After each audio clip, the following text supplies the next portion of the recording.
Hey, I'd like to welcome you to another episode of Mission Matters. My name is Adam Torres, and if you'd like to apply to be a guest on the show, just head on over to missionmatters.com and click on Be Our Guest to Apply.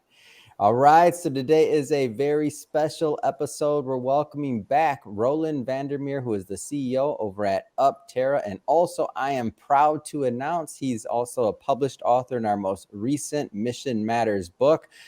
First off, Roland, I just want to say, hey, welcome back and congrats. Oh, thank you, Adam. Pleasure to be here and pleasure to talk to you. All right, Roland. So we got a lot to cover.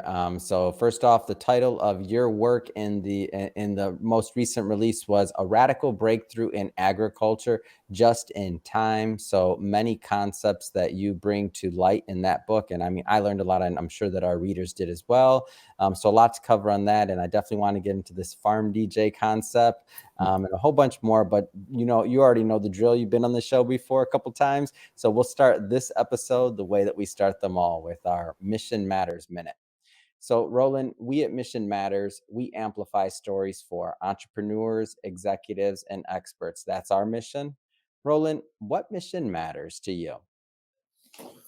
Oh, if you go to the biggest level I could go to, it's helping ourselves and humanity kind of ascend their spiritual being, so we're not fighting and creating the calamities we are around the world right now. And that is the highest mission we can all probably strive for. Almost sound like a beauty pageant, world peace.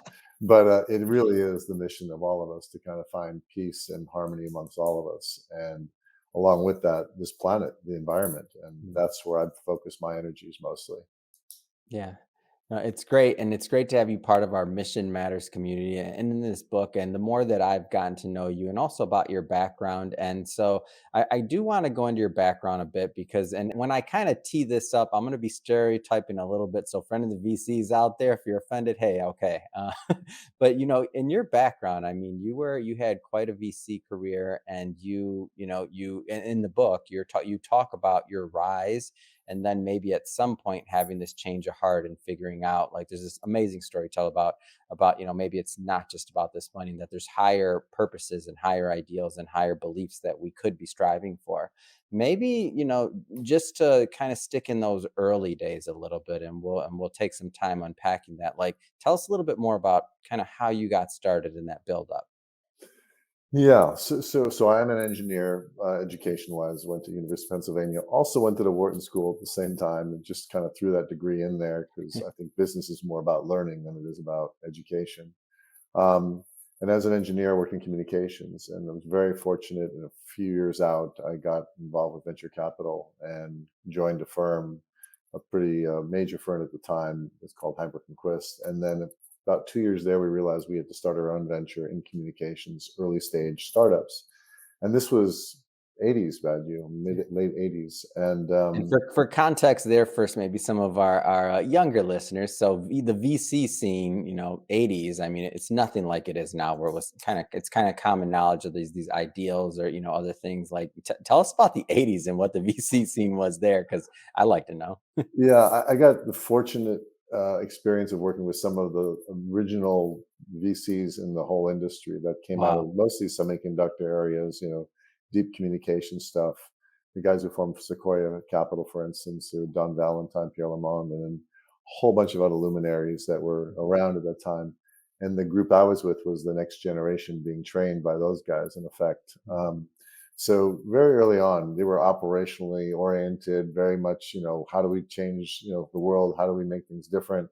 It rarely was about money. Okay. It was really Wow. about how do we do this better and let's create something very cool. Really? That's interesting. Yeah, and they were tough. I mean, they're tough Yeah. operating people, and they really had great backgrounds in operations. And I'm just a few years out of, industry, so to speak, didn't have that, so I had to learn a lot very quickly. Hmm. But it was a fantastic time. My mentor was an amazing human being who was happened to be a communication analyst in technology and one of the best in the industry. And he basically said, he brought me on and let me run and gave me all his network and contacts and says, go for it. And I had to Hmm. figure it out. And I just used him as a guidepost. And it was an amazing experience to have that. First startup I did was I was 28, 29. No, 28. Wow. Paragain Technologies, and I wrote a $250,000 check, jumped in as CEO because there was no CEO. Hired the first CEO to replace me because I was not a CEO. Yeah. And a year and a half later, I had to, exit him and put in a new one. Then I had to do it again, jump in again for a while. Mm, So this we were learning a lot, but the technology was so advanced, which I found I'm pretty good intuitive about technologies and what's coming and what it makes sense. And it mhm. took a while, but eventually that company goes public and becomes worth and gets sold for 3 billion. And that's in early 90s money. That's not in like Yeah. 2000 money. So very different experience there. But those are the kind of mentorship I had and training I had. And I was never afraid to jump into a company because I always said if I'm going to invest in something, I'd probably want to run it, even though I didn't have the skills many CEOs do. I would just jump in and get things started and make it happen. And just to correct something, by the way, I'm no longer CEO at UpTerra. I'm actually executive chairman again because I found the CEO that's going to take us to the next level, which Mm. was my job to do. And that just happened within a few weeks ago, literally. So really exciting time. And now I'm again get to be chairman, which is executive chairman, which is helpful, operational in some sense, but really working at a higher level. Um, Wow. yeah, no, And first off, congrats. I mean, that's it. So that's when as we've kind of gotten to know each other over the years, and it's been at least a year we've been working with each other. Like you were CEO back then, so yeah, man, we should have had that updated. I didn't know, so that's breaking news here too. Congrats, yeah, that's a big yeah. deal. Yeah, it's we just closed our financing as well, so it's very exciting times, and we're moving space at the same time. So all this is happening, and this is so reminiscent of my first venture that I did. I said sold for 3 billion, so we're kind of on the same path. Okay, Yeah. a little foretelling there. Um, but the most important part of my background is I was never afraid to jump into things Mm, and make things happen and take a risk. And mm, it's just what your passion. If you drive by passion, sensible passion, but passion with discernment, it usually is a good indicator. This is what you should be doing. This yeah. is what feels right. Yeah. And I did that a long time. And Yeah. then this is what you mentioned. So it happened, and then all of a sudden there was like the rise and then the fall. Literally, Mm, when I switched to a fear, like in 2000 hit, the dot-com bust happened, mm, people were like scared. There was no more money. What are we going to do? The venture industry kind of collapsed. mhm. Uh, and funny thing, when you said venture in the 80s, when you said venture capital, people said, "What are you talking about? Adventure capital? What is adventure?" That's a good word, adventure capital. No one knew it. Today, it's like commonplace, but then Yeah. I couldn't. You could fill it out on a form. They say, "What are you talking about? What's that?" So they didn't understand.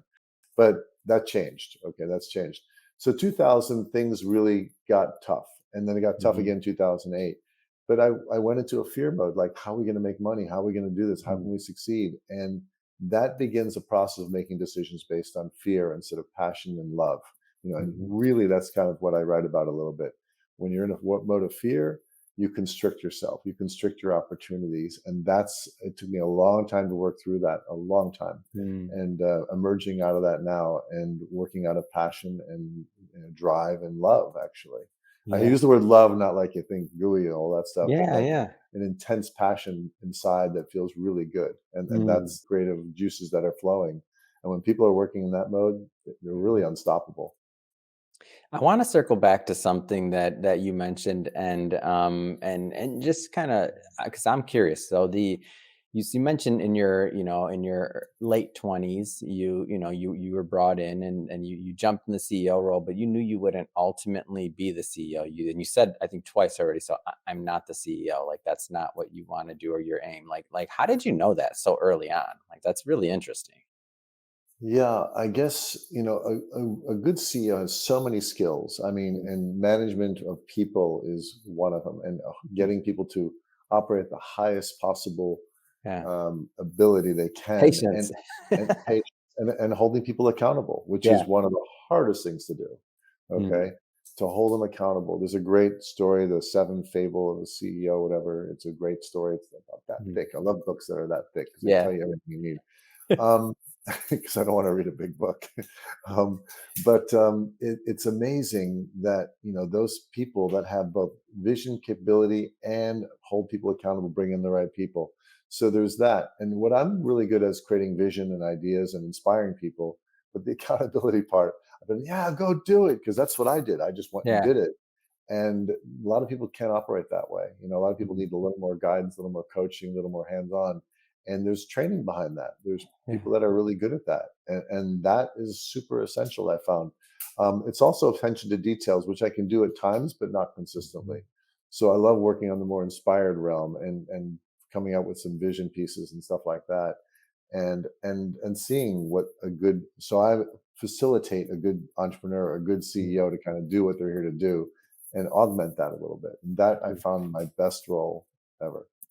Yeah, that's interesting that you knew that at that young of an age, and obviously to see that come full circle. Because that's, I mean, 28. When I think about that, and especially because you wrote the check too. You said, you wrote a good sized check. So I feel like most 28-year-olds, especially in today's world, where you have like the glamorized CEO position of this and that. I guess I shouldn't be saying this, but I will. I'm like, the CEO position is not like, when you just said that. I think in my head, I'm like, wow, should I like? We don't like, how do you know? Like, that's why I said I was curious, but at that age, that's super interesting to me, because I feel like most 28-year-olds, or just many people that watch this, maybe haven't even considered, on the entrepreneurial side, that there's different types of entrepreneurs. Maybe you're a builder, maybe you're, better at the early stage, maybe you're not made to do the operational side as it gets to different levels. And that doesn't mean that you have to stop the growth of your business. It means that maybe there's another way to think of it. So I like that you bring that out. Yeah, and the thing, Adam, I also found is you build a network of mentors, not just Mhm. one mentor, a network of mentors, because everybody brings a different skill set. And that first venture I told you about, I put a board together of VCs that all brought a different skill. One was a Mm, really pedigree VC that knew his venture skills really well. One was an operating guy who knew how the manufacturing worked, and one was a technology, worked at a customer of ours. I put them on the board, and it was like fantastic. So we had all the coaching. That was kind of what I thought we could do, because I didn't have that skill, but I did know the product side. So mhm, my skill set was knowing where the product should go, could go, and would make sense in the market. That's what I brought to the table. The rest of it mm, didn't have it. So I had to augment myself. And I always thought of that. If you're starting a company, find the people that coach you in the skills that you are weakest in. Okay, mm, not the ones you're strongest in. That's not what you need. mhm, And that really helps a lot. And a good CEO will do that. Generally, I find a CEO usually picks one board member to work with most closely, but mhm, all those board members can help in different capacities, or mm, mentors outside of that. And now today, I think getting coaching outside of the board, because mhm. a board is still your financial investor Yeah. generally, and you're not going to open up everything there. Okay, so you need some Mhm, outside coaching too, and that's important to find as well. mm, Absolutely. And I have 4 or 5 different coaches I talk to, probably once a month, once every 2 months, just mm, to tune into something I'm feeling is off, kind of thing. And that is mm. super essential. Yeah, I'm a big fan of coaching and mentoring, so it's great. And people that have been watching this show for a long time know that, and I love for them to hear it from somebody like yourself. So that's great. Yeah. Getting back to, had to go on that side tangent, because it's super interesting to me still. But your transition. So at some point, further down the line, things didn't, the shakeup, we'll say, and you find this like idea, like you're not no longer operating out of fear, you're on that path to no longer doing that, and then you figure out like there's some higher purposes, there's some higher callings. Like, tell me maybe a little bit more about that point in your life. Yeah. So one thing I will tell you, when I was in that mode, I would never say I was operating out of fear. I would say, I'm right. I got it. This is what I have to do. It's the There was market, it's something else, there right? was Like, no issue of fear. I would never have said that. In fact, yeah, someone said, "This is whole coaching on fear." I said, "What am I afraid of? I've got it all. I know what I'm doing." yeah, But underlying that, there's a great quote: "Fear and all its children." Okay, so fear has many, many manifestations, and you got to wow, remember that. It's a beautiful line. mm, So what happened next is I start looking at the environmental side. One, I was tired of communications. Two, it became about digital media. And I thought, what else could I do? And a friend of mine was working on the environmental side, looking at how does mankind live on this planet with, when, yeah, waste, water, agriculture, all these things are in trouble right now, right? I mean, really in trouble.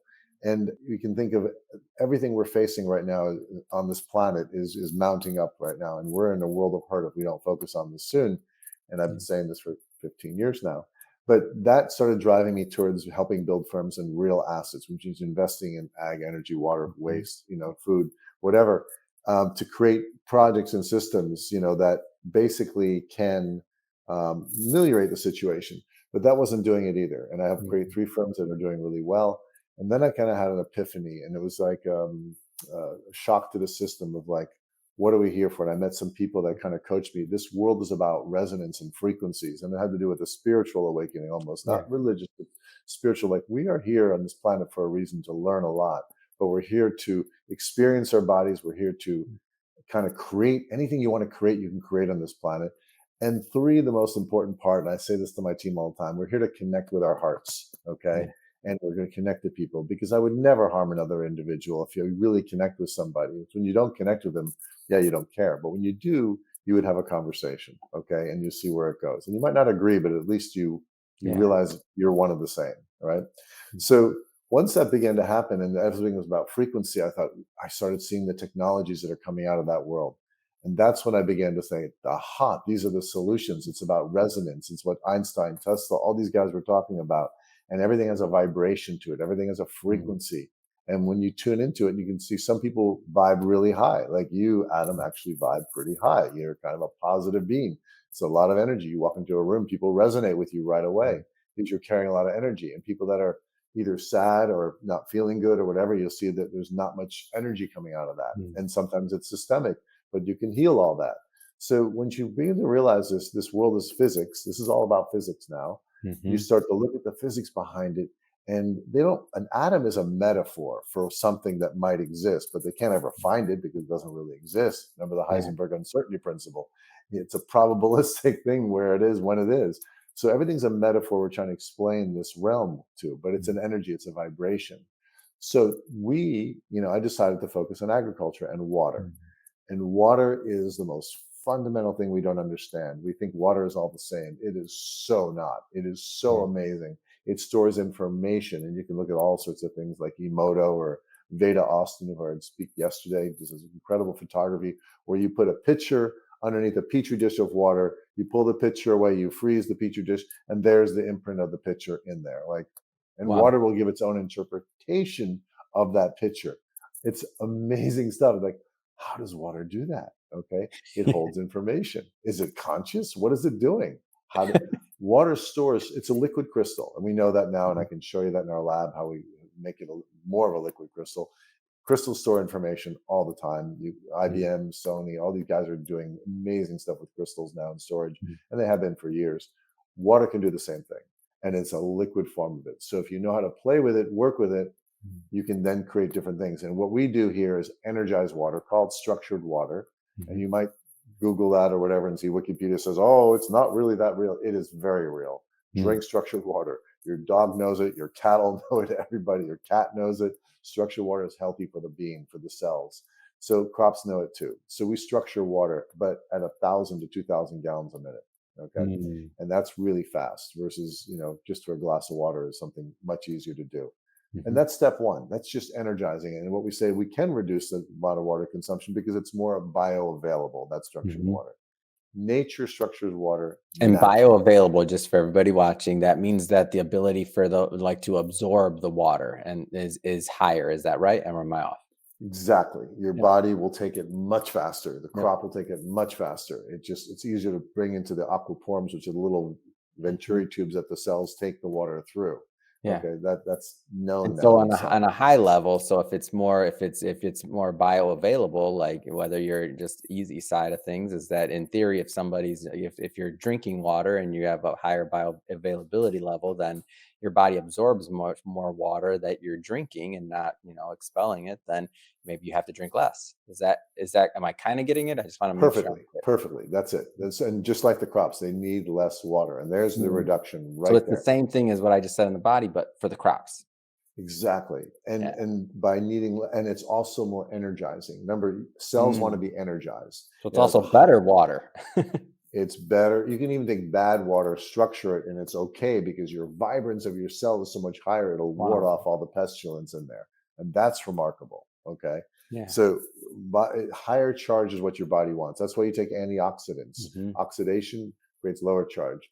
but and give it more electrons, donate electrons, you get charge, and that's what your Yeah. body wants. Vitamin C is good for that, right? So the water now structured is really good, but that's just step one. And this is where it gets really magical, okay? Because everything's a vibration.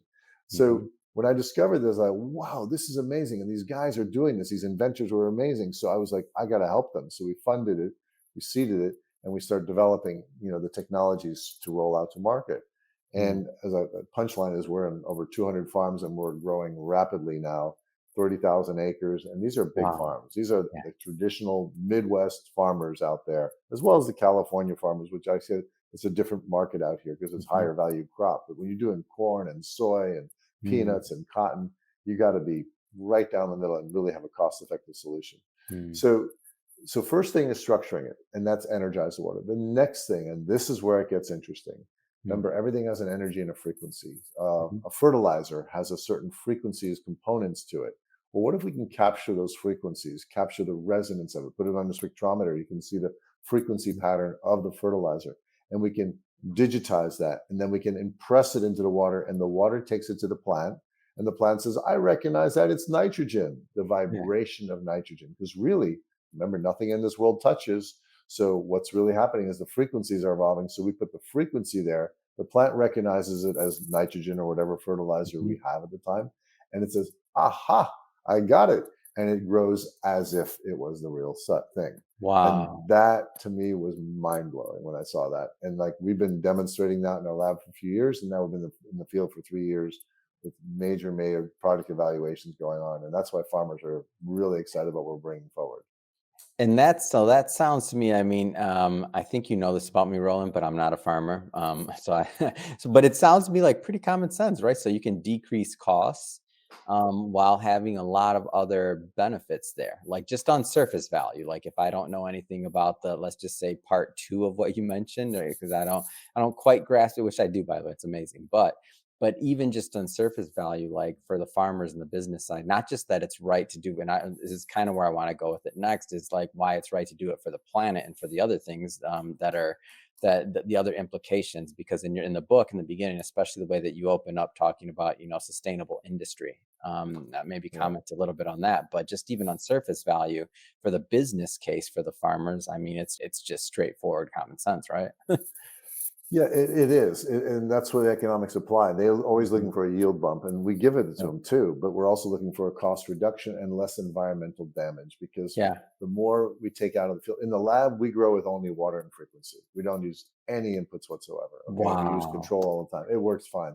In the real world, you got a lot of stuff going on. You got Yeah. sun out there. You got 120-degree days Yep. that are nailing the crop. You have all this stuff. You have tornadoes coming through and For sure. wiping out the crop. So you got to be careful about that. But over time, this is, I think, the solution that we all need. And we're seeing the same thing happen with cattle. Remember, it's Mhm. high vibe water with Yep. poultry, all that stuff. So this is what's developing right now.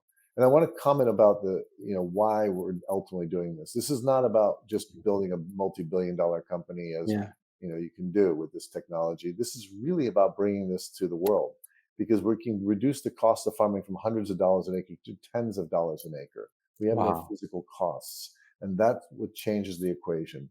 And it's working in resonance with nature, in harmony with nature, not fighting it, not killing things. Because that while it works short term, nature is so fast. In fact, glyphosate, this horrible chemical that kills weeds and help farmers for a while, is now there are weeds out there that just get angry when you spray it. They turn redder and meaner. Mhm. It's like wild. So they become resistant, they become tolerant, and they go right through it. Just like we see in penicillin, all the antibiotics, same thing. You cannot beat nature at its own game. It is so fast Mm. and so quick.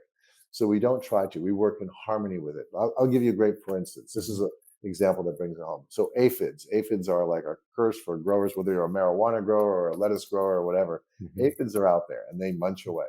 So how do you get rid of them? Well, you can spray this stuff, but lo and behold, they got resistant to a lot of the stuff Yeah. they've been spraying, and that's because you overuse it. Okay, everything overused, nature will adapt. Okay, ladybugs are their nemesis, right? Ladybugs Mm. love eating aphids. It's like It's like dessert, like cotton candy, ice cream, whatever you want to call it. Okay. So they hightail it out of there when the ladybugs are there. They just don't want to be there. So people came up with a pheromone solution, and those companies have done really well. Pheromones of ladybugs, really Mm. great. Aphids take off. Okay. We use the frequency of ladybugs, okay, the Wow. actual frequency, and the guess what? The aphids take off. That's a great example of how powerful this technology can be. Okay, we don't harm them; we just make it an environment they don't want to be in anymore, Yeah. and that's the essence of what we're doing here. And it's all underlies as water's our carrier for all this stuff, and it works Mhm. really well. So we're really excited about that. The other aspect of what we're doing in general, and this applies to all industries, this stuff we're talking about residents working in nature applies to Mhm. all industries. And you mentioned in the beginning, when I lecture at any of the business schools you can name, we get to do it once in a while. Um, I talk about, and I start out with name one industry that's sustainable today. Name one. Mhm. And there's not an answer to that. There is none. We are Mm. extracting more than we are putting back all the time. And this earth has been benevolent enough to kind of be graceful enough to let us do Mm. this. That is stopping now. We're seeing all the effects of that happen. And I Mm. don't want to talk about carbon in the atmosphere because I don't believe that it's only that problem. But you can say we have poisoned our water, we have poisoned our food, Mhm. our land, we have poisoned the air, we put chemicals in there that don't belong. Well, what do Mm. you expect the earth to do? What do you expect us to do? And we're experiencing all the issues of that in our Mm. bodies because we're taking all that in. So we have to change all these industries. And we focus on agriculture and water. We can Mm. do the same with water.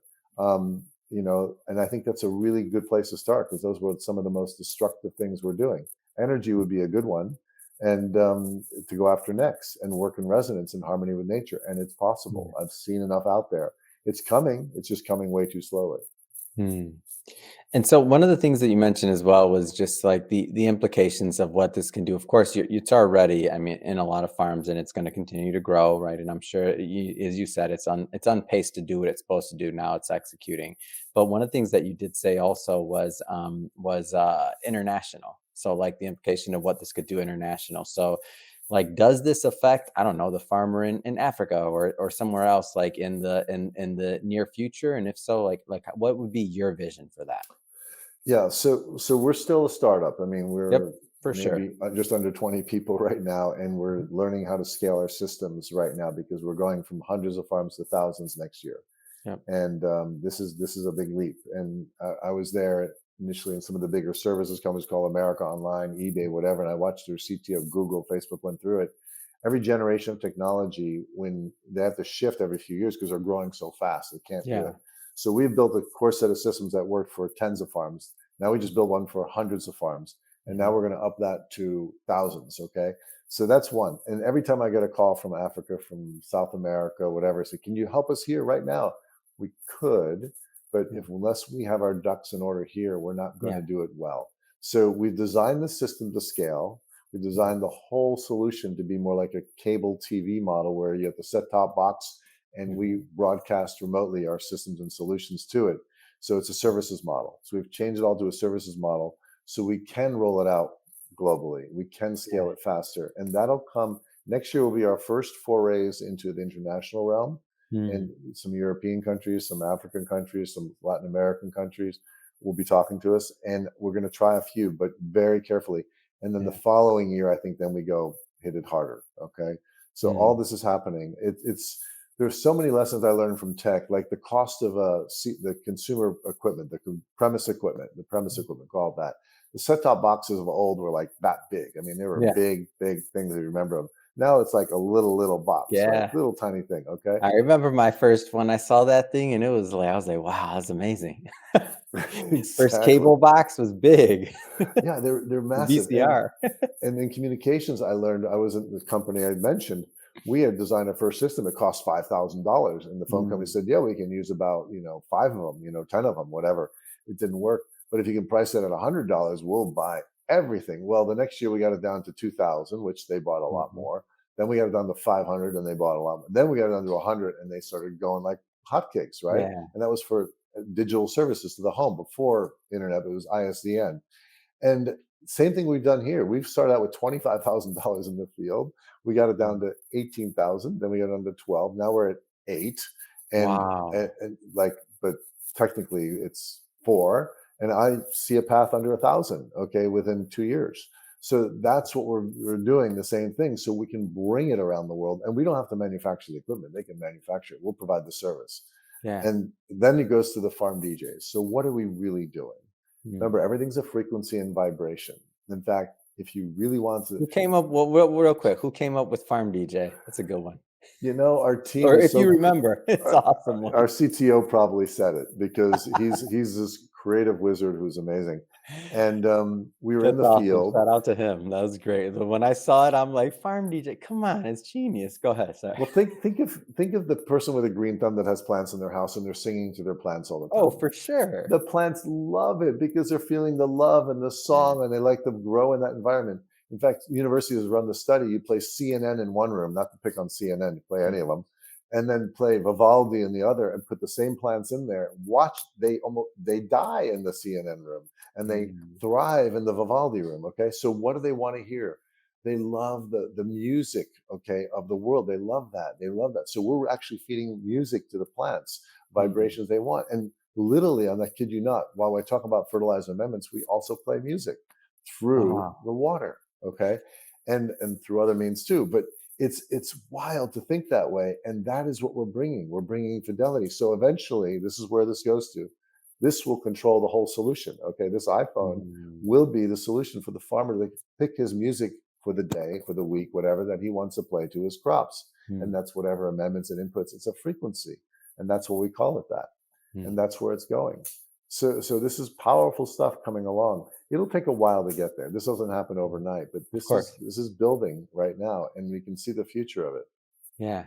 And when you were kind of starting out, let's just say with those first few farms, like how did that go? Because these ideas, and maybe this is common to maybe some other individuals, but to me it's completely new. And in terms of like what could be done through water. Like how did that first couple get like done? What was that conversation like? That's like So because I'm just trying to picture it. Like you're like, listen, this is this that like how did that go? yeah, yeah, it's really interesting. So we actually had to bribe our farmers to try it. They're like, Fair, that's we're in fair. Oklahoma, Texas, Arkansas, you I'll know, pick on myself, Roland. I used to when we started this show, I had to beg people to come on. I'm like, "Just do it, come on." right. We'd throw a party with some beer or something like that, and they'd say, what? What are you doing? Like, come on. But our chief sales guy, who was an agronomist, who also said, I don't know what this is about, but pay me 500 bucks a month and I'll service your clients and I'll work with you. He took a device.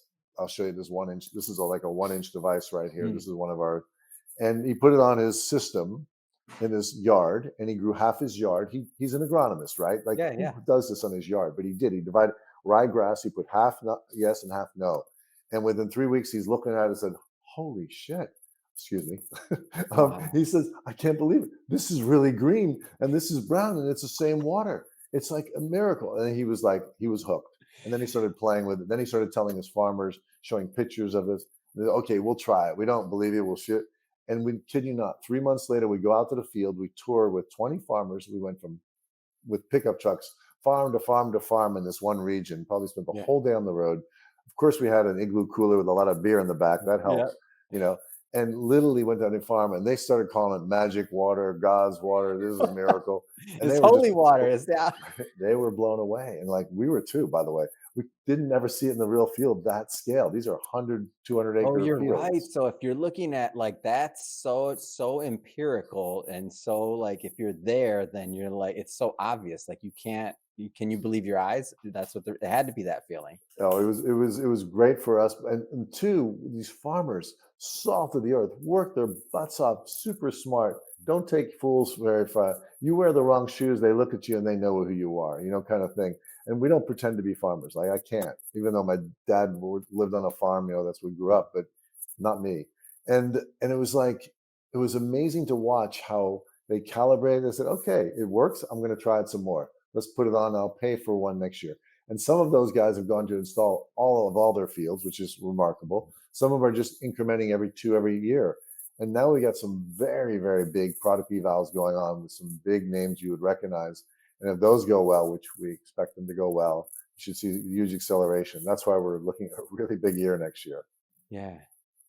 Man, this is it's a great story, and to see this happen and to see something that's going to be, I mean, just such a win-win scenario. And then I'll throw in another win for, the earth, which is one of the main reasons why you originally, and I should say the biggest win of them all right? But that, and then one of the reasons why you originally even got into energy, the reason why you got into water, reason why you got into agriculture, was because of that, trying to do something that's more sustainable. So I mean, it just seems like the path is set. It seems like it's going to continue to Yeah. grow. I mean, what's next on this as you kind of go on this journey? I think on our offline conversations, you said you're working a lot on product side of things, but just what's next in general?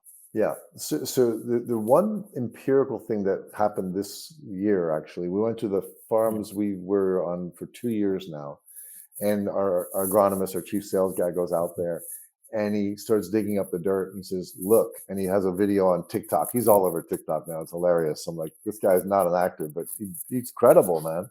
That's And awesome. he pulls up the dirt and he sees, "Look at these earthworms. When do we see earthworms in our cornfields?" Like literally. And he goes to the control group and he says, "There's nothing here. There's no earthworms. There's nothing Wow. going on. The soil is now richer. It's organic. It's sequestering carbon. It's doing everything it should do." And it happened because they applied the technology and they backed off of other things. And that's what's going on. So we're seeing soil improve year over year, which is exactly what we thought would happen. So that gives us a lot of confidence. So you need less water every year. That's Yeah. really important. Less inputs every year. Once you Mm, get that organic mass going, you can do a lot with the soil. That's what you yeah. want. And that's the earth reclaiming itself. Wow. And I have to bring this one out because I'm grateful that you made time for us right now. Because I know you're in the middle of a move. What's harder, a home move or a business move? I don't know. When you start operating in a place of joy and love, if you will, okay, like we didn't have a place last week. We didn't have a place to go to. And like yesterday, signed an agreement, found some containers to move things separately, and we're all set. Like everything's done, and we're gonna have it done. And this is 1 week to go. We have to be out of here in 7 days, right? So it can happen if you just don't fear and let things evolve. Yes, be smart, but basically trust in the process. If you're on the right track, things will open up for you as you see. Yeah, it's great.